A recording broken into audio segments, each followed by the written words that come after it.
Olá, sejam todos bem-vindos a mais um Piauí em Cidade, o nosso podcast do Portal 86, podcast que você acompanha no nosso canal no YouTube. Já peço, a partir de agora, a sua inscrição, você que está nos acompanhando. Estamos chegando já ao nosso 7º episódio, olha só. E quem está ao nosso lado, um grande nome, um nome que representa muito, não só para a classe dos advogados, mas para todo o Piauí. Pode abrir já a câmera aí, que o Dr. Celso Barros está aqui nos acompanhando nesse nosso 7º episódio. E eu queria, antes de mais nada, pedir para que você, além de se inscrever no nosso canal no YouTube, que é YouTube/TV86, eu queria também que você se inscrevesse em todas as plataformas de áudio para que você acompanhe o nosso podcast Piauí em Cidade, todo o trabalho, todo o conteúdo do Portal 86 por lá. E aí, seja lá qual for a sua plataforma preferida, você quer usar o Spotify, você quer usar pelo seu iPhone, tem o aplicativozinho do podcast, você vai encontrar. Coloque lá na busca Portal 86, que você vai seguir e acompanhar todo o nosso conteúdo do Portal 86 e, claro, acompanhar todos os episódios do Piauí em Cidade. Nesse nosso 7º episódio, falando aqui sobre o nosso convidado, já chegando nesse período de 7, né? O número tem um pouco de história nesse número, doutor Celso. Mas nós temos a honra de recebê-lo, o advogado Celso Barros Coelho Neto, atual presidente da OAB, já nesse 2º mandato, e eu quero lhe dar as boas-vindas. Alisson, uma satisfação estar aqui no Piauí em Cidade e é uma honra também estar aqui fazendo parte desse início de história. Olha, eu queria, antes de mais nada, explicar o que eu sempre falo sobre o Piauí em Cidade para que as pessoas saibam o que é o nosso podcast, doutor Celso. O Piauí em Cidade, ele surgiu como um programa, como uma ideia de explicar para as pessoas, de fazer com que os piauienses eles passem a admirar e acompanhar um pouco da história de outros piauienses ou não piauienses que cresceram aqui, que trouxeram uma história, que cresceram, que chegaram lá realmente. E o senhor é uma prova disso, todo o seu trabalho jovem, a gente vai falar um pouco da sua idade, sim, mas que chegou lá e serve de referência para outras pessoas. Nesses 7 episódios, de todos os nomes que nós trouxemos aqui, todos eles são referência em suas áreas, seja na área do direito, da medicina, do jornalismo, são vários nomes.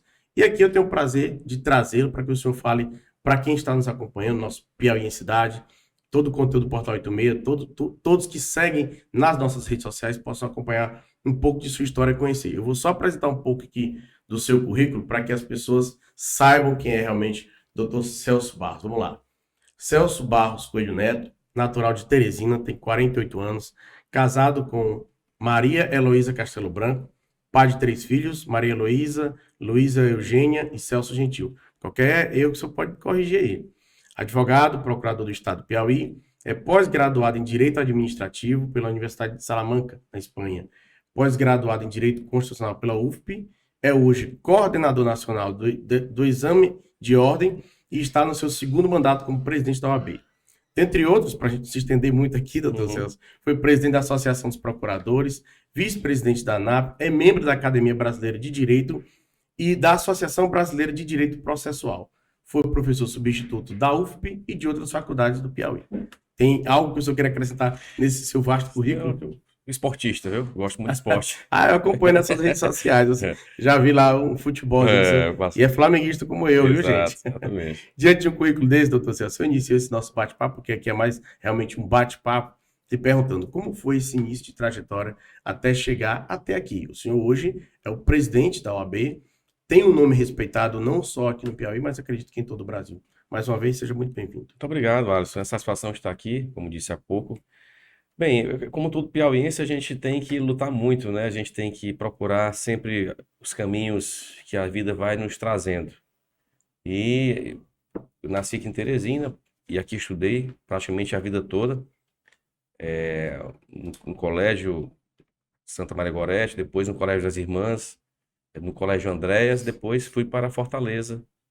Eu fiz vestibular em Fortaleza para Direito, depois passei lá, fiz em Recife, passei também lá em Recife, em Campina Grande, e aí optei por morar em Fortaleza um período. Tinha e tenho parentes lá, e Fortaleza foi uma cidade que me acolheu muito bem, em mais de 2 anos que eu morei lá. Depois voltei para Teresina, e aqui me formei em Direito na Universidade Federal do Piauí. E tenho muitos amigos nessa jornada que a gente vai fazendo, a gente vai construindo muitas amizades, desde a época do colégio, da faculdade. E depois veio um mundo um mundo muito importante na minha vida, que foi a advocacia e a OAB. E eu me sinto um privilegiado de estar à frente de uma instituição tão respeitada quanto a OAB, que está fazendo agora 90 anos de fundação. Uhum. É uma história muito grande, né, de solidificação é, do povo piauiense, da sociedade piauiense e especialmente da advocacia nesse período. Então, assim, em resumo, essa minha modesta trajetória de que sempre se dedicando à profissão de advogado, tanto na esfera privada como também na esfera pública. Porque eu advogo em causas privadas e também advogo em favor do Estado por ser procurador do Estado. Uhum.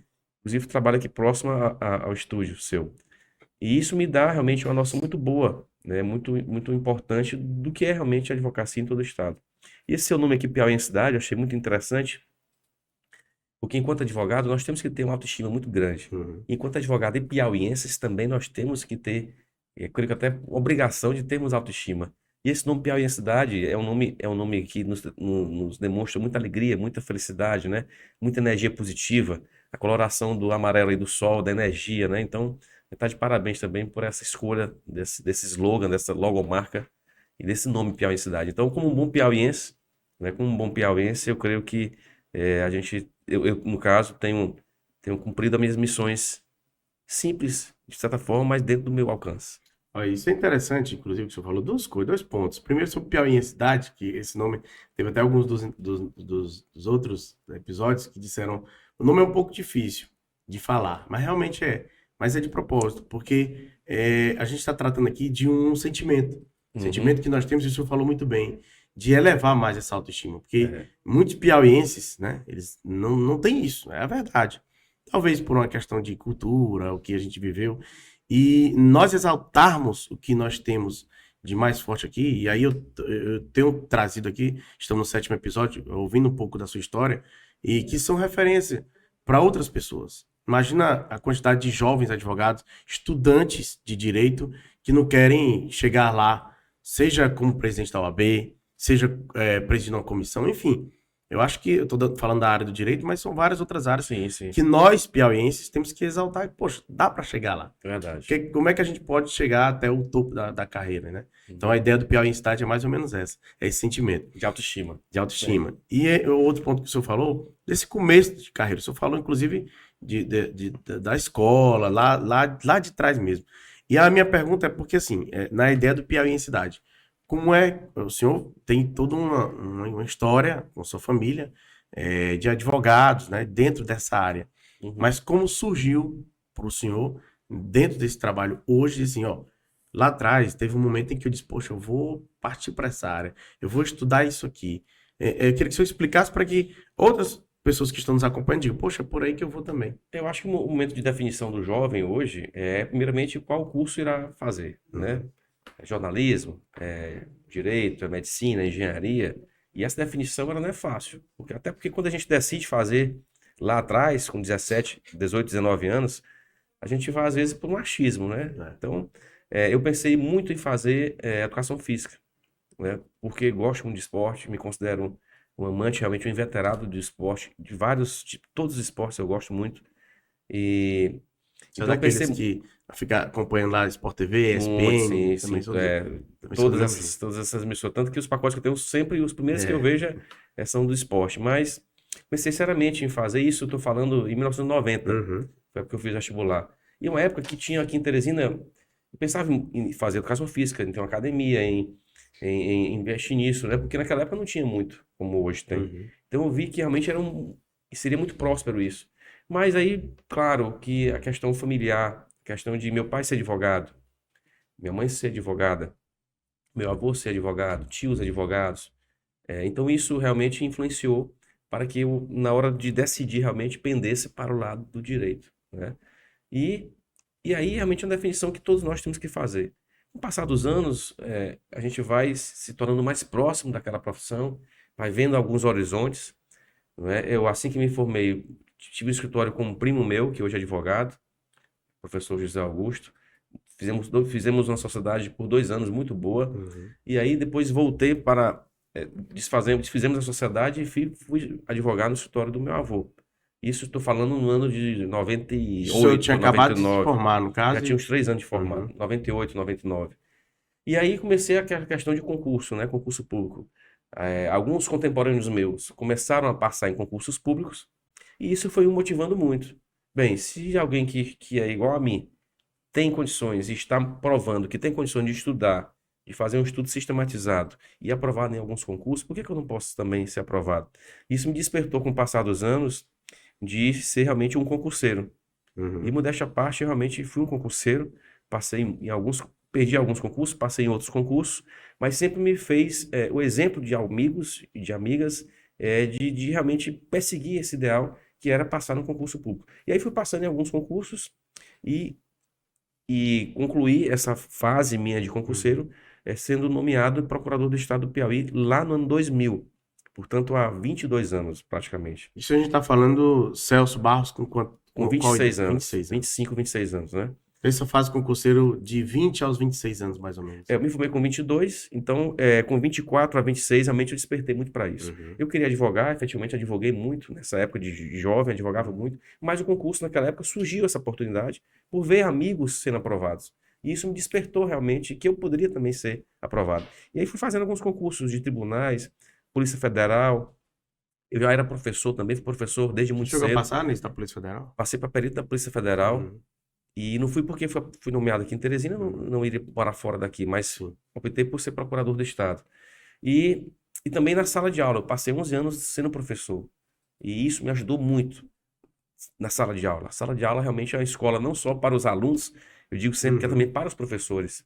É alguém que se predispõe a ser professor, de estar tendo esse desafio semestral, né, de uma nova experiência, novas pessoas. Isso mexe realmente com a capacidade que você tem de interagir, com a capacidade que você tem de saber que as pessoas são diferentes.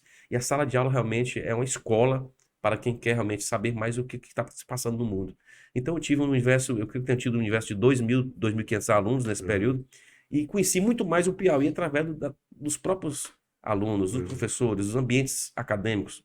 Isso também é uma parte muito importante que eu considero na minha vida, com muito carinho, ter passado por 11 anos em sala de aula. Mas aí a advocacia sempre me puxou muito e deixei a sala de aula para me dedicar exclusivamente à advocacia, né? Agora sim, eu queria até falar um pouco mais dessa sua fase concurseira, né? Até porque a quantidade de pessoas que estão em busca, Uhum. eu não consegui, seja na área do direito, se formou ou não se formou ainda, e buscam quase que cotidianamente, né, Sim. as oportunidades que existem. O senhor nessa sua fase, de que é que o senhor diria assim, olha, Alisson, eu estudei, eu começava, sei lá, 9 da manhã, eu ficava até 9 da noite. Como é que era a sua rotina? O que é que o senhor lembra dessa época? Primeiramente, a pessoa tem que ter um poder mental muito grande para enfrentar um concurso público, né? Eu pensava sempre comigo mesmo que enquanto eu estava estudando ali, eu estava trabalhando. Porque às vezes é muito ruim você estar estudando e não estar sendo remunerado para isso, Uhum. enquanto outros colegas estão sendo remunerados, estão com seus empregos. Então, primeiramente, faça do estudo como se fosse um emprego, como se estivesse ali sendo pago para estudar. E daqui 2 ou 3 anos você será recompensado. Então, eu era muito organizado. Eu acho que a questão da poder mental, da organização, eu estudava em média 8 horas e 45 minutos por dia. Eu contabilizava isso, né? E isso fez com que realmente eu tivesse esse rendimento superior para ser aprovado em concurso. Então, tem que ter organização, tem que estudar realmente, não tem como. Os livros por si só não lhe ensinam, né? Não adianta você Perfeito. comprar um livro, botar na prateleira. Você tem que ter realmente essa organização. Então, o poder mental, a organização e a ambição realmente de querer vencer. Não é a ambição de querer botar alguém para trás, mas a Puxar o ambição tapete de de você. ninguém. Não, uma ambição de que você tem capacidade. Todos nós temos capacidades, Uhum. né? Ainda mais nessa área do estudo, do aprendizado. Né? Claro, algumas pessoas têm mais facilidades do que Uhum. outras. No esporte a gente vê muito isso. Mas quem treina se torna um bom goleiro. Quem treina se torna um bom zagueiro. Quem treina se torna um bom tenista, né? Então quem treina, quem estuda se torna um bom concurseiro. Olha aí, então já entra a nossa É. primeira lição no Eu nosso. comparo muito o estudo de concurso para uma academia de Uhum. ginástica, de musculação. Se você for lá hoje à tarde para uma academia, você vai ver várias pessoas ali que estão com complexões físicas, que estão já há muito tempo ali, cuidando do seu corpo e com a complexão Uhum. física perfeita, ou que você queria ter. Mas você não pode chegar hoje e daqui a uma semana querer ter o mesmo corpo daquelas pessoas que estão ali há um ano e meio, há 2 anos. Então, o concurso é da mesma forma. Você não vai querer ser aprovado no concurso daqui a um mês, daqui 6 meses. Porque tem pessoas que já estão estudando há um ano, há 2 anos, há 3 anos. Então, um paralelo que eu faço de que um concurso é como se você chegasse numa academia e não tem condições de levantar aqueles pesos e fazer aqueles exercícios, aquelas séries. Uhum. Daqui a um ano você terá. Então, o concurso também é dessa forma. É poder mental, organização, ambição, paciência, são fatores que realmente fazem com que você consiga, né, enveredar por esse lado, que é um lado democrático de acesso ao serviço público, é o concurso público. Não só dicas de um grande concurseiro, mas uma lição que se tira. O senhor está falando aqui para a gente, para quem está nos acompanhando nesse exato momento, nosso Piauí em Estágio, sobre essas horas de estudo, sobre se dedicar. E isso aí, eu achei interessante isso aí que você colocou. Em ter esse estudo, esse período de se preparar para um concurso como um trabalho. Se Exato. dedique. Não adianta você ficar aí estudando durante 2 horas e ficar reclamando, fulano tem mais É. oportunidade do que eu. Aí que E você falou esse questão exemplo que você interessante do colocou, horário. O horário quem faz é cada um a tem seu pessoa. ciclo diário, né? Então eu estudava muito nas madrugadas. Começava a estudar 9 da noite, 10 da noite e até 3 da manhã. Mas isso depende. Tem pessoas que dormem mais Uhum, cedo, então comece a estudar mais cedo. Pessoas que dormem mais tarde, então estude até mais tarde. Então, é o seu ritmo, você não pode alterar a sua natureza, uhum. o seu cronograma, vamos dizer assim, de vida. Adapte o estudo, insira o seu estudo dentro do seu dia. O dia tem 24 horas. Se você estudar 8 horas, vão sobrar 16 horas. É muita hora. Se você dorme 8 horas, ainda vão sobrar mais 8 horas. Então tem muito tempo para você adaptar uma rotina de estudo. Perfeito. Então, para os estudantes aqui, para os colegas que estão nessa parte do concurso, sempre eu acho que a gente lidar com esses fatores, a gente consegue ter bons resultados. E só mais uma pergunta a respeito dessa questão dos concursos. Falou aí do que o senhor passou e teve que abdicar para, por exemplo, ir no caso da Procuradoria, né? Uhum. O que contou para essa escolha? Foi o salário ou foi ficar mais perto da família? O que. Tudo isso contou muito, né? E principalmente morar em Teresina, né? Uhum. Eu, como teresinense, gosto muito de Teresina, não queria morar fora do Piauí, e esse concurso me deu a oportunidade de ficar aqui em Teresina. Meu pai é procurador do estado concursado, minha mãe Uhum. também, né? Por coincidência, eles são da mesma carreira minha e foram concursados. Era o seu São objetivo aposentados. principal, no São caso, então. aposentados. Coincidiu, tudo Ah, convergiu. então foi mais uma Por exemplo, eu coincidência. não fiz concurso para juiz no Piauí porque não teve na Uhum. minha época. Passou muito tempo sem ter concurso para juiz Verdade. e para promotor. Já outros concursos eu não passei, por exemplo. Teve um concurso que eu fiquei muito triste, que eu não passei, foi um concurso para delegado do Maranhão. Foram 200 vagas. Eu acho que o maior concurso que teve nos últimos anos, até hoje, inclusive, 200 vagas. E eu não passei nesse concurso. Passei na Uhum. primeira etapa, não passei na segunda. Isso me deu um desânimo muito grande. Mas ao mesmo tempo eu vi que eu não tinha condições, naquele momento, de estar alcançando aquele Uhum. padrão de excelência que o Uhum. concurso exigia. Então a pessoa tem que saber também o seu limite, não achar que você pode dar um salto maior do que a sua capacidade. Então, esses desafios, esses reveses, né, fazem com que a gente também tenha paciência e espere uma oportunidade melhor. Então, foi Deus realmente que fez com que tudo estivesse no tempo certo. Isso foi no ano 2000. E Perfeito. logo no ano 2000, eu fui aprovado, fui nomeado em julho de 2000. Em novembro de 2000, eu me elejo no primeiro cargo que eu ocupei na OAB, que foi de conselheiro seccional. Então foi realmente, novamente, Deus, né, a circunstância que me fez Uhum. estar no concurso em julho, sendo nomeado Lugar certo, pelo hora certa. governador Monsanta, que me nomeou, o governador Monsanta, eu lembro, que até na época eu tinha sido assessor dele em 95, assim que ele ganhou a eleição. E meu avô era secretário de governo do Uhum. Mão Santa, porque ele tinha sido candidato a senador. E Mão Santa a governador. Mesma chapa? Mesma chapa. Foi em 94 essa eleição. Mão Santa governador, Celso Barros, senador, e Chagas Rodrigues, senador. Uhum. E aí foram eleitos o Napoleão e Freitas Neto. Portanto, Chagas Rodrigues e Celso Barros não foram eleitos. Uhum. Veio um segundo turno e o Mão Santa ganhou do candidato Átila Lira, deputado que na época. Sim. E aí, quando ganhou a eleição, meu avô foi ser secretário de governo do Mão Santa. Uhum. E eu trabalhei próximo ao meu avô, era chefe de gabinete. E passei um ano lá, sendo chefe de gabinete, um ano e meio, e não pensava em concurso público na época, já era formado. E aí houve um rompimento político na época, e eu saí da secretaria. E aí isso me deixou numa situação um tanto quanto difícil, porque eu já era Uhum. casado na época. E eu disse, poxa, deixei um emprego muito bom, era um cargo em comissão, deixei um emprego muito bom, e agora? Mas quando foi 3 anos depois, eu volto ao Palácio de Karnak, com o mesmo Monsanto, e o Monsanto me nomeia por concurso público para o cargo de procurador. Olha aí. Então a vida dessas voltas, né? Na época até o Monsanto disse, lembre mais na solenidade no Karnak, ele disse que o mundo dá muitas voltas, né? E aqui eu estou sendo prova de que o mundo dá muitas voltas, Celso, nomeando o seu neto a procurador do Estado através do concurso e não através de um cargo em comissão. Então, foi um momento muito marcante na minha Eu vida. acho que tem esse registro aí do Monsanto com o Dr. Celso. Pois foi. Eu Foi não uma sei se solenidade muito bonita. Esse concurso eu fui aprovado em segundo lugar de procurador. É, e assim, a vida dá muitas voltas. O mundo é um moinho, como já diria Cartola, olha aí, né? foi nesse momento aí. Exatamente. Exatamente, é. Essa, a das voltas que o mundo dá, As né? voltas que o mundo dá. Interessante essa história que você contou, porque realmente você saiu do cargo em comissão Eu e fui voltou demitido por ele em 96. voltou E como quando foi em procurador. 2000, ele me nomeou obrigado, de forma obrigada, porque era por concurso público. Aham. Mas eu gosto muito do Monsanto, eu Independente acho. da questão política que Claro, claro. existiu, né, na Na época. época foi uma questão política, né? Mas aí eu entrei por uma questão jurídica. É. Mas ele, inclusive, como prefeito, me concedeu uma homenagem lá da prefeitura, ao meu avô também. Eu admiro muito ele. E foi um registro que eu fiz, mas eu admiro muito o Monsanto, uma figura emblemática do Piauí. E aí, isso, olhando aqui, não mudou muito, não, né? Pois é, eu acho que o tempo está sendo bom com a gente, né? Doutor Celso, deixa eu lhe perguntar. O senhor falou também sobre essa questão do início, falou de uma sociedade, não foi isso? Uhum. No escritório. Queria que o senhor falasse desse início, né? Porque tem muitos jovens É advogados. muito desafiador, né? muito desafiador. Esse desafio, eu queria que o senhor contasse como foi, porque o senhor passou por essa situação antes de chegar nessa parte de se tornar procurador, mas do escritório, dessas dificuldades, talvez de um primeiro estágio, de ir em busca.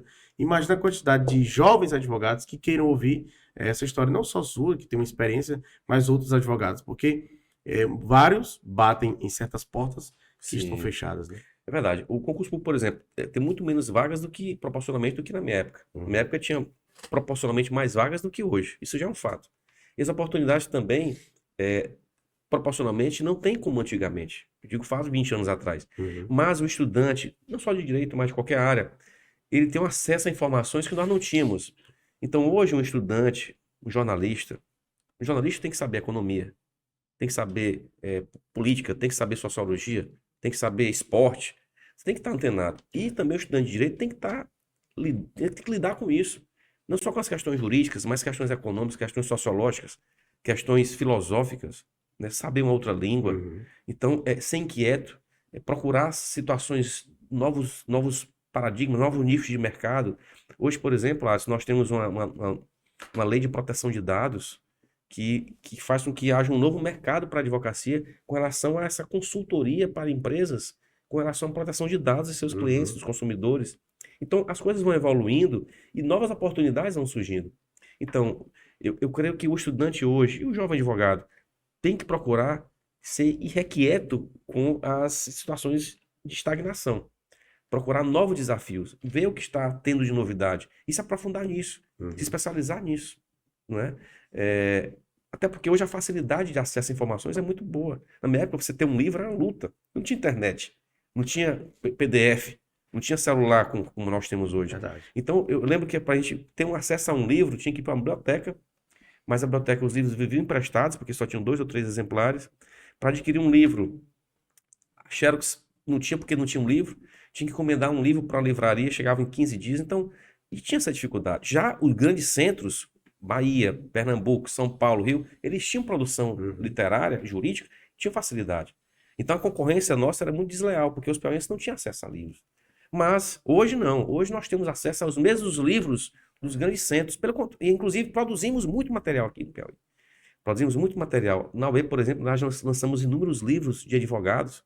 Então hoje há esse acesso. Então para o jovem, busquem conhecimento, se qualificar, se especializar, vejam novos segmentos do mercado. E isso, aqui no Piauí, por exemplo, o mercado de turismo pode crescer. Consultoria à rede hoteleira, isso pode crescer. O que está ocorrendo hoje no setor turístico no norte do estado, no sul do estado? O que pode ser levado de assessoramento jurídico para esse pessoal? Na área do consumidor, na área de planejamento, na área de consultoria, de gestão. É um exemplo que eu estou É dando. interessante você colocar isso aí. Teve, recentemente, nós, no Portal 86, nós sofremos uma invasão no nosso Instagram, né? E aí eu divulguei nossas redes sociais, né? Aquele lamento que a gente sempre faz. E faz parte, infelizmente, desse mundo das redes sociais, a gente passa por isso. E uma jovem advogada, uma amiga, entrou em contato e disse: Ó, eu estou estudando muito sobre isso, posso te Exato. ajudar e tal.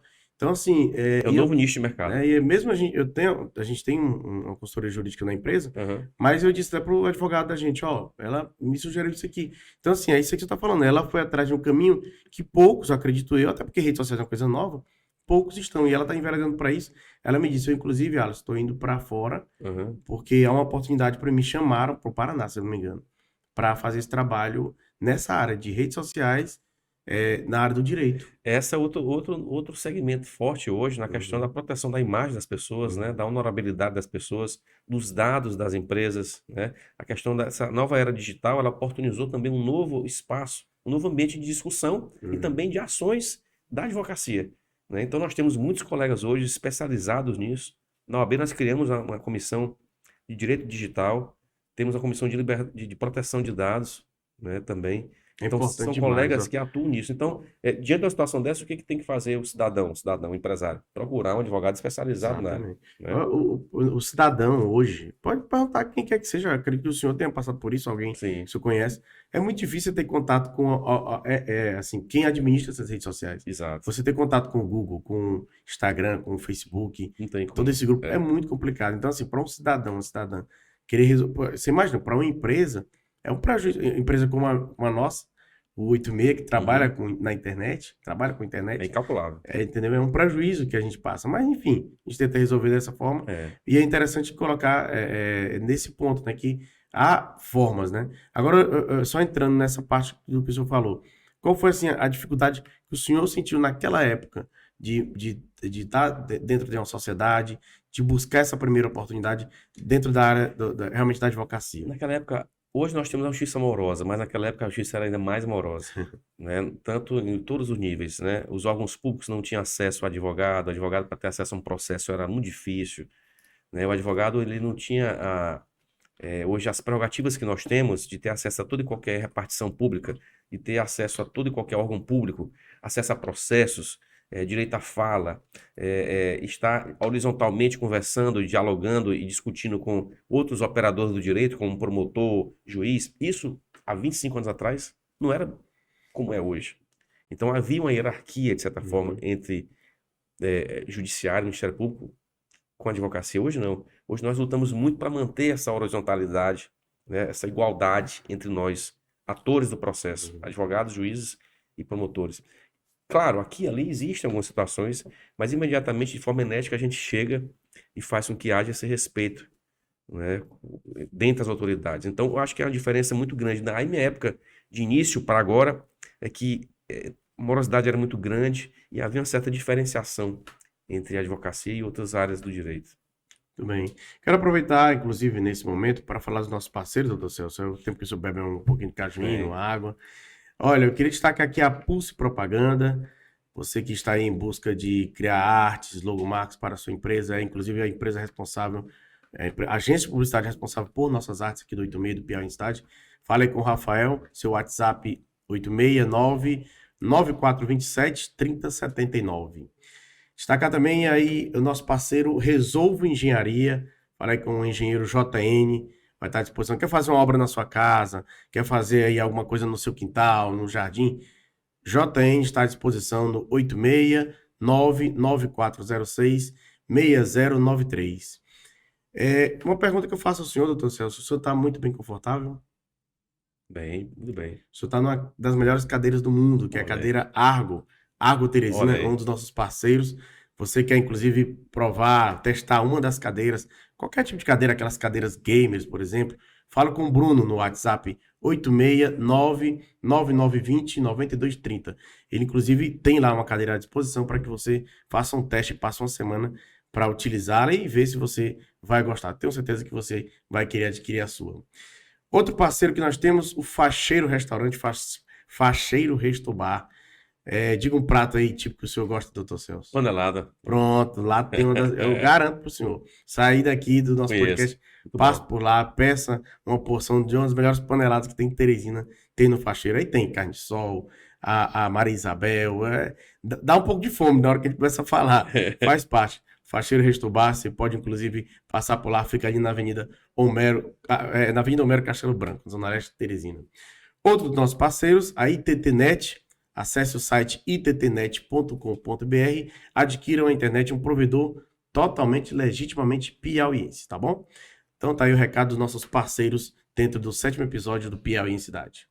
Doutor Celso, seguindo aqui com nossas perguntas, com o nosso bate-papo, na verdade, Sim. eu queria, falando desse início de carreira, eu queria que o senhor falasse muito mais de algumas das dificuldades em se colocando na situação de hoje. Hoje o senhor, como presidente da Ordem, tem algo ou alguns pontos, algumas questões que o senhor tenha visto assim, olha, isso aqui eu sofri na minha época e agora eu tenho como melhorar, eu tenho como refazer de alguma forma. Uhum. Tem algo que o senhor lembra? Eu acho um aspecto também muito diferente de hoje para um certo período para trás é a parte da qualificação. Hoje, a OAB ela tem uma rede de qualificações muito grande, de conhecimento, de cultura, né, de especializações para a advocacia.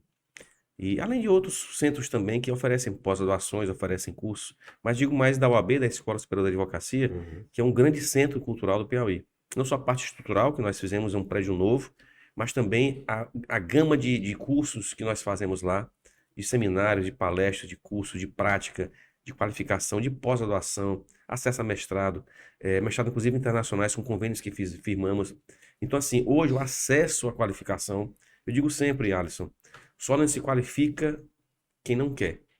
Que temos, inclusive, várias plataformas de cursos gratuitos, não só para advogado, mas para qualquer tipo de atividade profissional. Então, hoje é importante demais que o profissional, quer seja advogado ou qualquer profissional, se qualifique. E a OAB Piauí e a OAB Nacional tem inúmeros instrumentos de qualificação, inclusive gratuitas, para os advogados. Você tem ideia?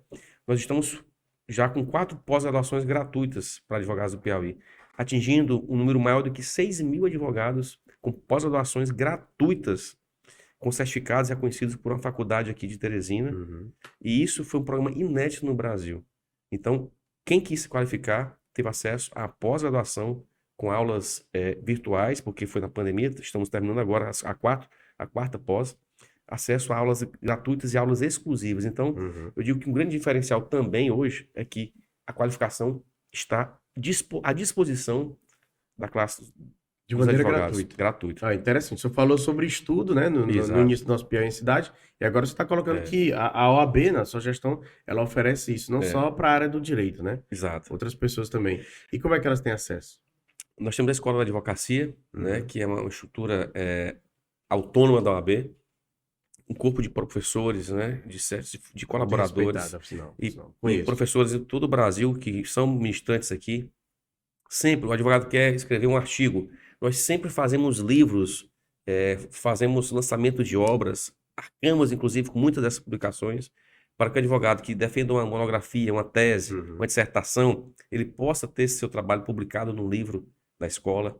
Então, assim, existem muitas hoje opções para que quem quer se qualificar e quem quer demonstrar o seu talento, que a OAB oportuniza. Importante demais você colocar isso aí para que as pessoas saibam que existe, né? Elas buscam a escola ou vão pela internet? Buscam pela internet, Instagram, redes sociais. Qual o endereço que a pessoa pode... ESA. No Instagram tem ESA, Escola Superior da Advocacia. E aí é fácil. Hoje a informação é muito fácil. A pessoa chega rapidinho. Coloca no Google e vai encontrar ESA aí na Piauí, busca. ESA Piauí. Então, Celso, esse ano a seccional Piauí fixou o valor das anuidades, né? Para dos advogados estagiários. Isso. Para o exercício deste ano 2022. Com a aprovação do reajuste zero. Eu queria que o senhor falasse um pouco mais sobre esse assunto. Diante dessa crise que a gente passou da pandemia, né, houve uma regressão econômica de todas as ordens, das grandes empresas, das pequenas empresas, ao assalariado, ao funcionário público que não teve aumento. Então, assim, na OAB nós procuramos ajustar muitas coisas e não demos nenhum tipo de reajuste da anuidade. Porque a OAB, ela, apesar de ser uma autarquia especial, ela é uma autarquia federal, mas ela não tem orçamento público. Ela não tem participação de prefeitura, de orçamento de deputado, de orçamento de governo, certo? Então ela vive das anuidades e de algumas taxas que ela cobra por alguns serviços. Uhum. Ou, por exemplo, dos Que a custos categoria mantém, que a né? categoria mantém. Então, a gente, convivendo com isso, a gente manteve o valor da anuidade, em que pese nós temos os serviços todos em funcionamento. Você tem ideia? Não sei se vocês conheçam, nós temos um clube aqui em Teresina, Sim, conheço. um clube que todos os advogados e advogadas têm acesso. Eles não pagam uma ação além da anuidade. Uhum. Então, a anuidade dá direito ao advogado ter um clube em Picos, tem um clube em Teresina, e estamos concluindo agora um clube em Floriano. Uhum. Em outras OAB do Brasil, por exemplo, Goiás, tem um clube, poucas têm clube, e as que têm clube, o advogado paga uma ação extra, Paga mais. como se fosse um yacht clube, um jockey clube, então paga uma anuidade, né? Uhum. Além da anuidade de advogado. Aqui não, há um acesso gratuito ao clube. Então, assim, são ações que a gente faz tentando realmente não aumentar o valor da anuidade com muita dificuldade. Além de, você falou do clube, mas tem outros benefícios, né? Tem muitas ações, né, assistenciais, Por causa da vacinação. academia e tal. Agora, neste ano, a Caixa de Assistência, que é um braço assistencial do AB, já vacinou cerca de 4 mil Uhum. advogados dependentes contra essas gripes, né? Vacinação gratuita para a advocacia. Então, assim, é um investimento muito grande que a gente tem também na parte assistencial da OAB. Hoje a anuidade tá em quanto? A anuidade para quem paga em janeiro está R$ 766. Uhum. O idoso, também isso é muito destacar. O advogado idoso, que é aquele de 61 anos para frente, ele tem desconto progressivo até 20%. Então, a anuidade dele pode chegar a R$ 500. Né? Nós somos a única OAB do Brasil, juntamente com a do Pará, que dá esse desconto para o advogado idoso. Então, o advogado idoso, ele pagando em janeiro, ele vai pagar cerca de 500 e poucos reais. É a anuidade, né? E eu fiz essa pergunta também porque, assim, pelo menos eu tenho informação de alguns colegas, amigos advogados que dizem, ó, Piauí é um dos estados onde mais a categoria mantém em dia. Exato. Tem, claro, tem alguns problemas, mas é uma das que os advogados estão cumprindo. E se nós compararmos com outras categorias profissionais, né, os outros Isso. conselhos de classe, Uhum. a anuidade é mais ou menos o mesmo valor, só que nós temos uma estrutura gigantesca. Nós temos, Alisson, 15 regionais no Piauí, de Uhum. Parnaíba a Corrente, mantendo a estrutura, né? São as chamadas subseções. Então, nós temos 15, com estrutura, com escritórios, com computadores, com salas para atendimento a cliente, não é? Com diretorias, manter essa estrutura toda, e temos também salas nos fóruns. Por exemplo, semana que vem, vamos inaugurar uma nova sala no novo prédio do Tribunal de Justiça. Uhum. Lá tem uma sala da OAB, os advogados irem lá peticionarem gratuitamente. Inauguramos semana passada a nova sala da Justiça Federal de Picos, da OAB. Então a OAB ela arca com isso, com mesa, computador, cadeira, papel, internet, água, café. É uma estrutura gigantesca que nenhuma categoria profissional no Piauí tem isso. É importante demais colocar isso aí, porque, É. como o senhor falou, não tem investimento de governo, Não tem. de deputado, de bancada. Emenda parlamentar, não tem nada disso. É quem mantém a própria Até categoria. quem defenda, mas se tivesse isso na OAB, a OAB não teria a independência que tem. Então eu falo com muita liberdade, com muita naturalidade. Primeiro, eu nunca me filiei a partido político, em que pese ter participado de governo, como eu falei agora há pouco, apenas do governo Monsanto, mas um período pequeno, de um ano e meio, e que pese ter políticos na família, como Piauí sempre tem político na família, todos nós temos aqui ali um político, mas nunca me filiei a partido político nenhum. E também, se tivesse, não teria problema, mas eu creio que, enquanto gestor de ordem, essa independência que nós temos, claro, diálogo com todos os segmentos políticos é importante ter, mas a independência nos traz com mais naturalidade de apontar determinadas situações. Então, a OAB em si, ela tem que estar distante de orçamento público, ela tem que estar distante de questões partidárias, para que ela possa ter a sua voz própria. E, às vezes, a voz da OAB é uma voz contra-majoritária, é uma voz que não é da maioria. Ela tem, às vezes, que tirar o sufoco de uma minoria que não tem outra oportunidade que não da OAB que fala, né? E às vezes se posiciona e quando entra numa parte política até é complicado, né, de explicar. Exato. Porque pensam que há um lado e, como o senhor falou, é de uma certa forma independente. Exato, tem que ser, né? Ela está 90 anos dela justamente nisso. Cresceu dessa forma, né? É uma instituição que tem esse respeito por estar sempre, tem que estar sempre distante das questões políticas partidárias. Que é importante que tenhamos advogados na política partidária. Profissionais da advocacia, importantíssimo. Porque o advogado, a advogada conhece muito a realidade do Piauí, do Brasil. Conhece muito o que um cidadão precisa. Verdade. Não é? Então, é um profissional que merece a atenção do cidadão nas eleições. É interessante o senhor colocar, só colocando essa questão da organização que existe, da autonomia, eu falo muito disso, como jornalista, acompanhando quem já está há um certo tempo fazendo matérias sobre esse assunto, porque várias categorias, de certa forma, tem uma invejazinha branca dessa organização da OAB, que é cultural, viu? Então, Celso, tratou bem sobre a política, eu já ia entrar um pouco nisso também. Não tem como não falar do seu avô, um grande jurista, respeitado em todo o Brasil, que é o doutor Celso Barros, nome que o senhor leva, hoje, 90 anos, prestes a completar 100, 99. 99 anos, perdão, prestes a completar 100. E que legado o senhor tira? O que é que o senhor tem, assim, o que é que o senhor tem um pouco dele, né? De ter aprendido. Que eu já lhe entrevistei, inclusive, no escritório onde ele também trabalhava, ou trabalha ainda. Então, eu queria que o senhor contasse um pouco do que o senhor trouxe, do que o senhor traz dessa história dele, até porque também seus pais também são da área, né? Uhum. Eu sou um privilegiado, Alisson, dentre outras razões, por ter convivido com meu avô muito proximamente, além da questão familiar, da questão profissional. Uhum. Então, eu fui privilegiado de estar por mais de 20 anos convivendo com ele diariamente na sala em frente, Uhum. trocando ideias, trocando informações, Fica ali no centro de Teresina, no na centro, na rua rua Coelho Rodrigues. Rodrigues. Então, digo sempre que o meu avô é um ser humano, como qualquer um de nós, com virtudes e com defeitos, mas na advocacia, no magistério, na parte realmente do conhecimento, eu creio que eu nunca conhecerei alguém mais capacitado do que ele. É um homem que domina 5 idiomas, né? Nasceu no Maranhão, veio para cá muito novo, poliglota, um literato, né? Um jurista, realmente, digo sempre com J maiúsculo. O que é um jurista? O jurista não é aquele apenas que exerce a advocacia, o que exerce o magistério, é aquele que domina a ciência do direito com poucos, aquele que penetra em determinados assuntos com leveza, com maestria. E ele, assim, eu percebi isso, não só eu, mas, claro, toda a sociedade, toda a comunidade jurídica, perceberam a dimensão dele com o passar da sua história, com o passar dos anos. Então, realmente, é um ser privilegiado, ele, acima da média, com um QI realmente muito avançado.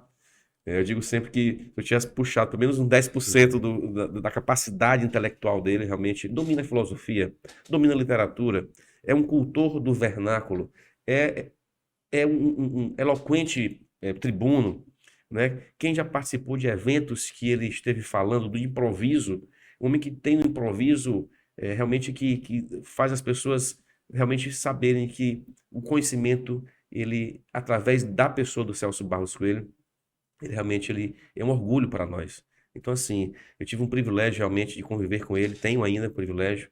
Ele fará 100 anos agora, dia Coloca 11 a de imagem maio. dele aí. Ele fará agora 100 anos, dia 11 de maio. 100 anos agora em 2022, né? 2022. Lúcido, Estive com bem. ele agora há uma semana, quarta-feira, gravando um vídeo com ele por mais de 2 horas. Eu, o professor Fonseca Neto, da Academia de Letras, historiador, advogado, e o professor Milton Gustavo. Fomos lá, fizemos uma entrevista, um bate-papo, tipo um podcast realmente, de mais de 2 horas com ele. Gravamos, vai sair na semana que vem o material. E aí, essa foto faz uns 3 anos, é uma foto bem atual. Acho que foi em eu tava em busca de uma mais recente. 2019, foi antes da pandemia aí, uma homenagem que ele recebeu. Acho que foi 2019 essa foto, 2018.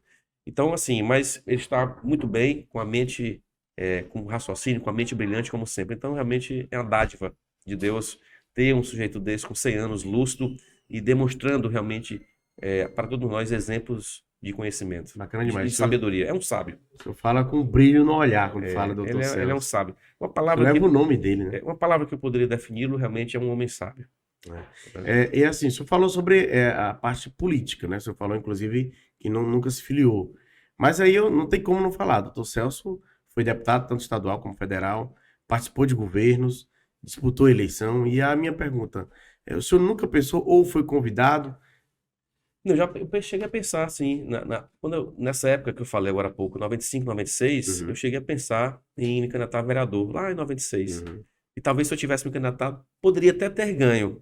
Ou se não tivesse ganho, talvez o vírus não tivesse me abandonado, o vírus da política, que a gente vê, né, que realmente o vírus não vem uma vez e vai embora, ele chega na pessoa e fica, né? Então, ali foi Até porque o senhor, como conviveu com ele... Sim, muito, né? muito. Nas campanhas dele, sim, muito, muito. Eu fazia as campanhas dele, pregava cartaz. A gente fazia um grude antigamente, Charles. Se você é mais novo, você não lembra disso. Mas a gente fazia um grude, antigamente, botava um galão de tinta daqueles grandes, pegava o carro, 10, 11 da noite, meia-noite, e saía nas avenidas de Teresina pregando com a escada e com um rodo, botava o rodo no grude, passava nas madrugadas Eu não peguei não, mas já ouvi muita gente contar essa história. botando cartaz. Eu Aham. fiz muito isso no cartaz do meu avô nas campanhas de 82, 86, 90.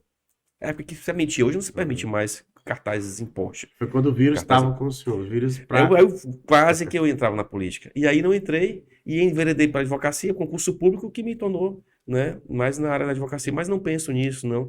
Acho importante a participação política partidária. Uhum. Importante que nós nos envolvamos nisso. Mas eu pensei naquela época, hoje eu não penso mais. Não A OAB tem. a OAB já é um sistema político muito interessante. Ela circula ali realmente muitas ideias políticas.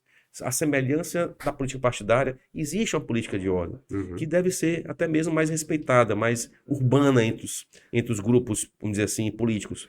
Mas isso é importante, porque na OAB também se faz muita política, É, de classe. e eu até pergunto a respeito dessa questão, hoje o senhor como presidente do segundo mandato, e meu questionamento é o seguinte, há uma cobrança ou talvez própria, uma autocobrança de eu tenho que me posicionar sobre isso. Por exemplo, um problema que envolve, vou dar um exemplo aqui, a Prefeitura de Teresina na crise do transporte público, Uhum. o governo do estado relacionado a algum outro problema. Existe essa cobrança por parte das pessoas ou de advogados ou própria? Existe, sim. A sociedade ela busca muito a OAB e por isso acho que nós temos 78 comissões atuando na OAB. Comissões nas mais diversas Perdão, áreas. são quantas? 78 comissões. Da mulher advogada, do jovem advogado, do advogado idoso, de consumidor, de proteção de dados. Uhum. Enfim, essas comissões elas funcionam justamente para, em determinadas situações, elas irem e fazer as tratativas que a OAB estaria fazendo Uhum. naquele momento. Então, com relação a transporte público, nós participamos de audiências públicas com representantes da OAB nessas tratativas que aconteceram Uhum. com relação ao governo. Na questão, a prefeitura, na questão da saúde pública, nós temos a Comissão de Direito à Saúde, que sempre atuou na parte do Covid e agora também na questão de maternidade, de falta de medicamentos, Uhum. né? São muitas ações que a gente desenvolve, às vezes essas informações não chegam realmente, né? Mas a gente atua muito nisso. Uhum. Então, a OAB ela tem esse diferencial também de outras instituições. Ela é corporativa, ela atua na defesa, na proteção, na disciplina da advocacia, dos advogados, mas também ela tem esse fator muito forte de atuação nas causas sociais. E muitas vezes substitui até mesmo questões políticas. Verdade. Substitui, às vezes, uma ação de um parlamentar, de um outro órgão. Né?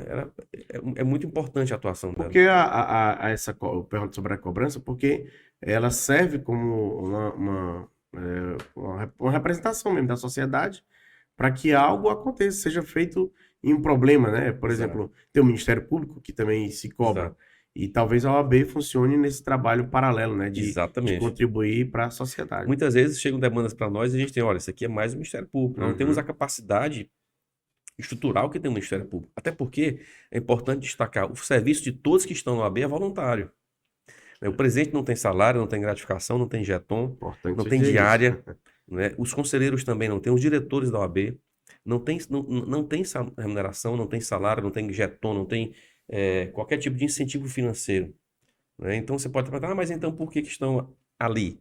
São questões realmente, é um serviço voluntário, é dedicação à instituição, é a forma da gente ajudar o próximo e fazer a nossa parte enquanto cidadão e enquanto profissional da advocacia. Então, há essas peculiaridades. A OAB não pode também arcar com muita capacidade, porque ela não tem condições. E foi importante eu colocar sobre essa questão de não ser remunerado, porque eu lembro que na eleição da ordem, que sempre repercute bastante, não apenas entre a categoria, mas dizem, rapaz, ganha quanto para ser presidente da OAB, né? Existiu essa pergunta para nós jornalistas. Eu vou até aproveitar para tratar desse assunto, né? Sobre a eleição da ordem. Foi uma eleição muito acirrada, talvez uma das mais apertadas de toda a história, né? O senhor venceu brilhantemente, divulgando o seu trabalho. E pelo que nós, não só eu, mas como jornalista, mas o que a sociedade acompanhou, o senhor nunca adotou uma postura de combate, de ir para cima, de agredir ninguém. E a minha pergunta é, qual é a sua avaliação da situação hoje? Porque assim, o senhor tomou posse, né, em janeiro, a eleição foi em novembro, se não me engano? Isso, novembro. De lá para cá, como é que estão essas tratativas, inclusive com a categoria, porque ficou um pouco dividida. Muitos que eram do seu lado no primeiro mandato disputaram, né? e aí tiveram que voltar. Eu queria que o senhor explicasse um pouco pra gente, né? Para que a gente entenda. Não estou querendo dizer que tem que se tornar inimigos, Claro, mas que é importante ser colocado, até é, porque é um momento que o senhor é presidente de uma instituição que representa a todos. categoria, né? Eu vejo assim, Alisson, cada eleição tem sua história, tem sua peculiaridade. E isso se passa na eleição de presidente da República, na eleição de governador, na eleição de prefeito, na eleição de síndico de um prédio. Cada eleição tem sua história. Tem que ter a busca pelos votos, tem que ter a divulgação das suas ideias, tem que ter o perfil do candidato, tem que ter a história que está agregada àquele pleito. Cada eleição tem a sua história. A história da eleição de 2018 não se pode comparar com a história da eleição de 2021 e não se pode comparar com a história da eleição de 2024. Então, tudo o tempo que é o Senhor da razão, ele vai ajustando, ele vai mostrando e demonstrando essas situações de que a instituição era maior do que todas as eleições. Em que pese as eleições têm a sua importância, mas acima dela está a instituição que faz 90 anos agora.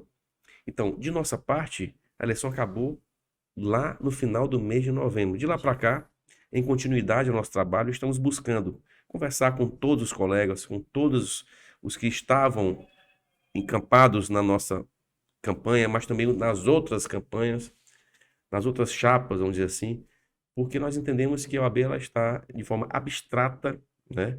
Ela não pode, de forma alguma, beneficiar ou prejudicar quem quer que seja. Então, agir de modo uniforme. E sempre, claro, aqui e ali, caso tenha havido realmente, de minha parte, eu considero assunto encerrado, né? Mas tem sido assim nessa Sim, sua sempre a gestão? gente busca Não há conversar. aquela perseguição, Não, aquela. de forma alguma. De minha parte, da parte de quem está na gestão atual, não há nenhum tipo de perseguição ou qualquer tipo de situação de distanciamento. Pelo contrário, né? Por várias situações já estivemos presentes em reuniões, em eventos, com pessoas que não estavam conosco na campanha, mas inclusive muitas pessoas amigas, né? Que optaram, claro, por outro candidato, faz parte. Agora, claro, quando há uma densidade muito maior, quando às vezes irradia por uma questão de imagem, de honra, isso realmente fica ruim. Mas o tempo vai sempre demonstrando, vai curando cicatrizes, né? E eu acho que a eleição de 2024 vai ter a sua nova história, sua nova roupagem. Como acontece nas eleições partidárias, na OAB também, nós teremos uma nova história na eleição de 2024. Daqui para lá, muita água vai rolar, É né? verdade. Como diria minha avó, daqui para lá morre o burro e quem o tange. Mas é admirável como o senhor coloca isso, porque realmente não é para todos. Uma eleição desse tipo, o senhor sempre se coloca de uma maneira bem madura, bem Mas, serena. mas Eu olha, acho isso voltando ao meu avô importante. aqui, o meu avô disputou 8 eleições como político. Sim. Ganhou apenas 2.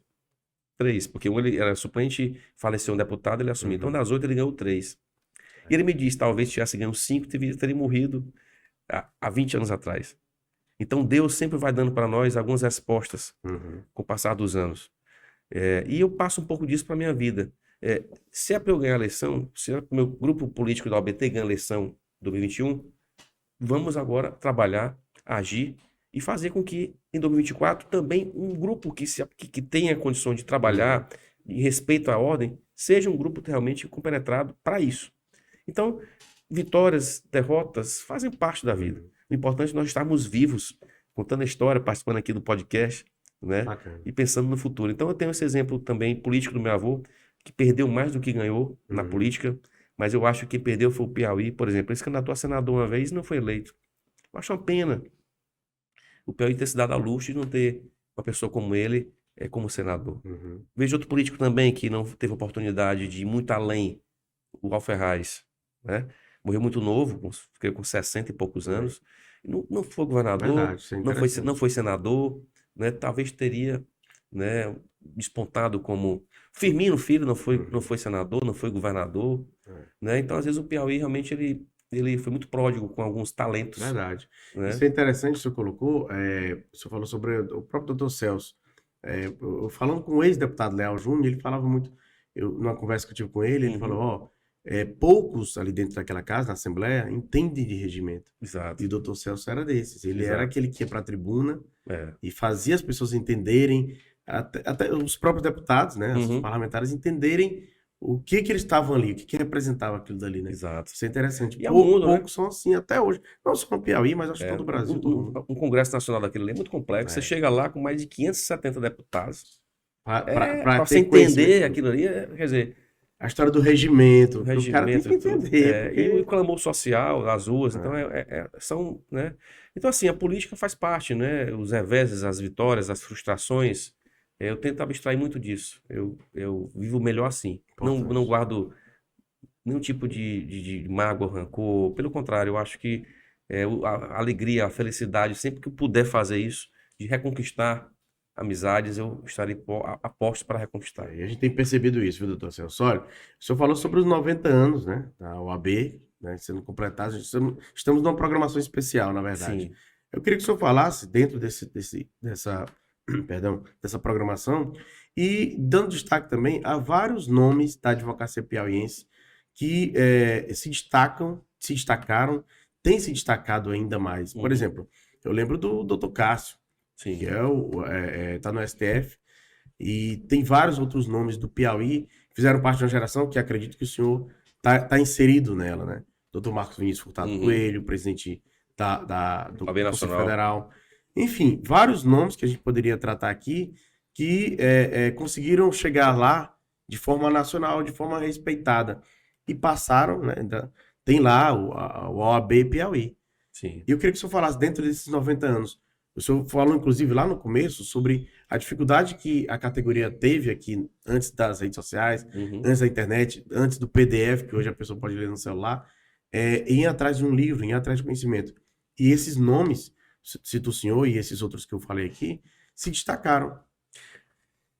Eu sou advogado há 27 anos. Quero Então, só colocar mais um nome que eu conheci bem também, doutor Ibanez. sim. Né? Não sei se ele é da OAB aqui ou do Distrito Federal, mas ele é Federal, piauiense. é. E ele é dessa geração também, e hoje é governador do Distrito Exato, Federal. verdade.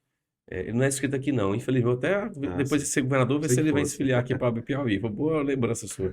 Mas, assim, nos últimos 20, eu sou advogado há 27 anos, mas convivo com a OAB, vamos botar aí uns 40 anos, porque eu lembro eu indo menino com meus pais na ordem, na sede da OAB, que era ali atrás do Palácio de Karnak, antes Uhum. dessa sede atual. Então, Eu lembro nos últimos cena. 40 anos eu tenho condições de dizer assim, e até pelos estudos que eu fiz de 50 anos para cá, de quem foram realmente aqueles advogados, tem centenas de advogados, mas aqueles que realmente marcaram muito a OAB.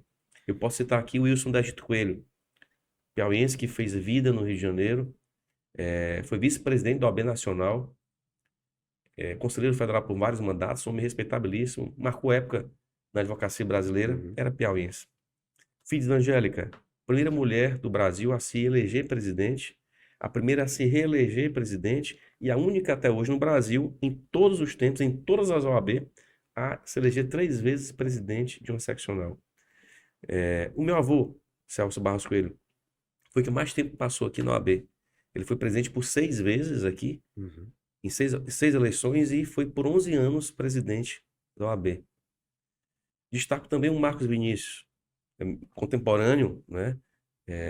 E convivi com ele aqui no Conselho Seccional, fomos colegas aqui, Uhum. e ele alçou um voo, né? Um patamar realmente diferenciado por se tornar diretor da OAB, secretário-geral, Uhum. que é o terceiro cargo de importância na OAB, e depois sido Presidente. presidente. E ajudou muito a OAB Piauí. Verdade. A OAB Piauí deve muito, em termos estruturais, de respeitabilidade, à atuação que ele teve destacada lá em Brasília. Cássio Nunes Marques também ocupou cargos aqui na OAB.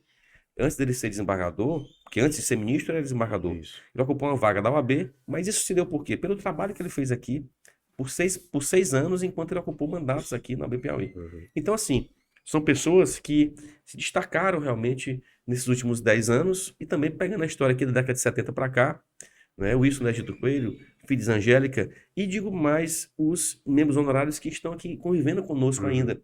Tem o doutor Reginaldo Furtado, que construiu, juntamente com o doutor Deodete Souza, que faleceu agora mês passado, pai do João Henrique Souza. Uhum. Eles dois construíram aquela sede que nós temos hoje. O doutor Luiz Gonzaga Viana, também, que é um homem que à frente do seu tempo e que muito honra a sua presença ainda como advogado e como membro honorário vitalício da OAB.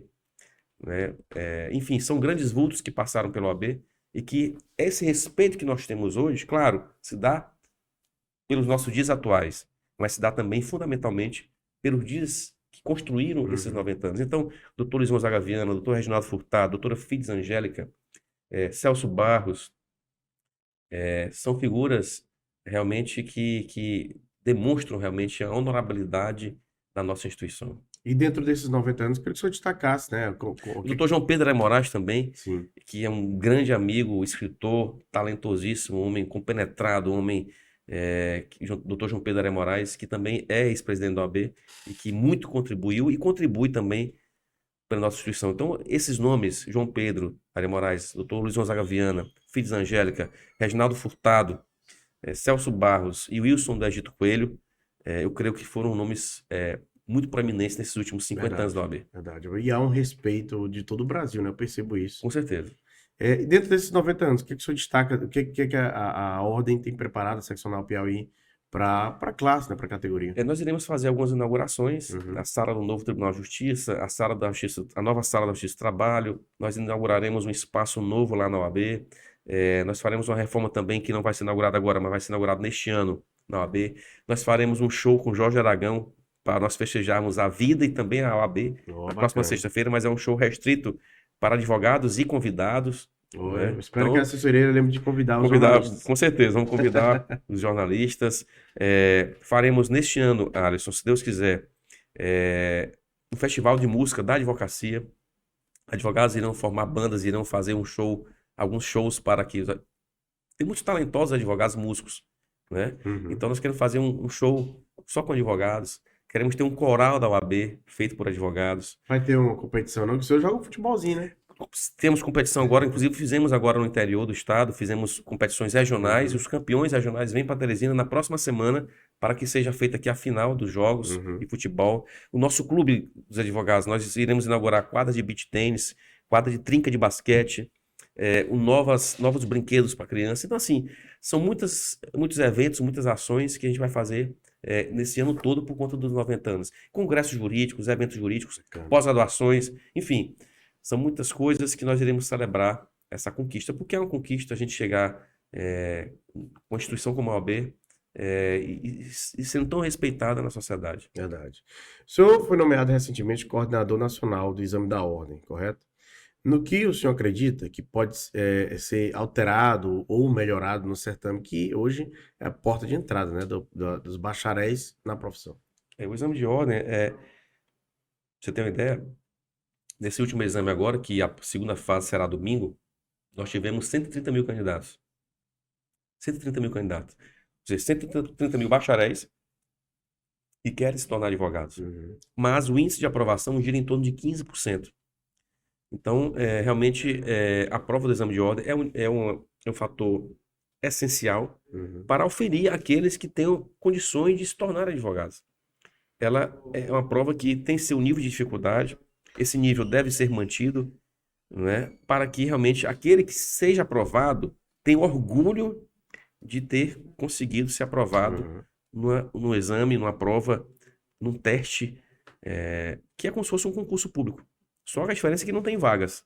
Mas é um concurso público que se exige efetivamente capacidade do bacharel em direito. Então, o nível de dificuldade tem que ser, até para que aqueles que passarem sejam mais respeitados ainda perante a comunidade. Então, quem é aprovado no exame de ordem já tem um atestado de capacidade de que está apto a advogar. Verdade. Então, quanto mais difícil a prova, mais orgulho vai ter aquele cidadão, a cidadã que for aprovado no exame. Então, nós vamos manter esse mesmo nível, inserindo algumas disciplinas novas. Ano que vem vão ter algumas mudanças de inserção de novas disciplinas. Então, a gente tem realmente um carinho muito especial com o exame de ordem, como você disse, é a porta de entrada da OAB. Nós temos hoje, Alisson, 3 milhões de bacharéis que não foram aprovados no exame de ordem. Temos 1 bilhão e 200 mil advogados no Brasil todo, número praticamente igual entre mulheres e homens, 600 mil para mulheres, 600 mil número de homens, advogados e advogadas, e 3 milhões de bacharéis que não foram aprovados no exame de ordem. Então, nós temos a necessidade de manter realmente essa prova com nível de excelência, a fim de que realmente só seja aprovado quem tem qualificação. Perfeito. Já chegando ao fim do nosso 7º episódio do Piauí em Cidade, o senhor queira acrescentar algo a respeito desse trabalho dentro desses 90 anos da na OAB? Só fica à Não, vontade. quero agradecer a oportunidade, né? Parabenizar você por essa ideia, esse podcast, uma forma nova da gente conversar, esse bate-papo. E agradecer a oportunidade de falar um pouco sobre o OAB, sobre a vida, sobre a família. Isso é muito importante e nos dá muito ânimo para a gente seguir adiante, né? Com muita fé. E saindo da pandemia, a gente aqui sem máscara, né? Que maravilha, todos aqui estarem sem máscara. Poxa, a gente, quando olha para trás, a gente não reconhece nem a nós mesmos o que nós passamos em março de 2020. Verdade. A gente começa a ver, olha para trás, mas a gente passou por isso mesmo, né? Quantos amigos não estão mais aqui? Então, nós estamos celebrando os 90 anos da OAB também, mas estamos celebrando a vida de todos nós. Perfeito. Então, muito obrigado pela oportunidade. Deixa eu aproveitar, antes da gente encerrar oficialmente, entregar aqui um presente nosso. Obrigado. Você pode até abrir aí, é uma ótimo. caneca, essa caneca você vai levar para casa. Bacana. Do Piauí em Cidade. Oferecimento aí do nosso grande amigo Francisco, do Onda Geek, que é quem produz as canecas do Piauí em Cidade, tá bom? Muito obrigado. Eu queria finalizar, você pode puxar bem uma imagem do Dr. Celso, onde ele... Acredito que essa imagem que ele vai mostrar aí é do ano de 2000, sua família, mas tem uma imagem dele com a OAB ao fundo. Esposa Heloísa, Maria Heloísa, Luiz Eugênio e Celso Gentil. Pronto, essa foto, se eu não me engano, é de 2015. Né? E assim, eu acredito que seja, talvez aí nos começos do senhor trabalhando, o senhor não era presidente ainda. Não, é verdade. Não sei se o senhor lembra de como foi feito esse registro, mas eu queria que o senhor, olhando para o jovem Celso Barros, quando iniciando, o que é que o senhor diria a ele, olha, faça isso, mude aquilo, tenha paciência com isso. Que conselho o senhor daria para o jovem Celso Barros? Às vezes, quando a gente olha para trás, a gente não acredita onde a gente chegou, né? Eu sempre me considerei muito tímido, né? Muito reservado, muito sem muitas ambições. Mas na parte do concurso, como eu disse no início, algumas pessoas me motivaram. E quanto ao AB, eu fui me aproximando, fui desenvolvendo um trabalho, fui chegando, fui conhecendo pessoas, grandes amigos, pessoas que me incentivaram muito. E aqui não vou nominar porque às vezes a gente comete algum equívoco, mas assim, a OAB, ela, por ser advogado, né, por ter crescido ali, eu tenho muito orgulho realmente de estar nessa representatividade da classe e da instituição, que merece toda a atenção, todo o nosso carinho, todo o nosso respeito.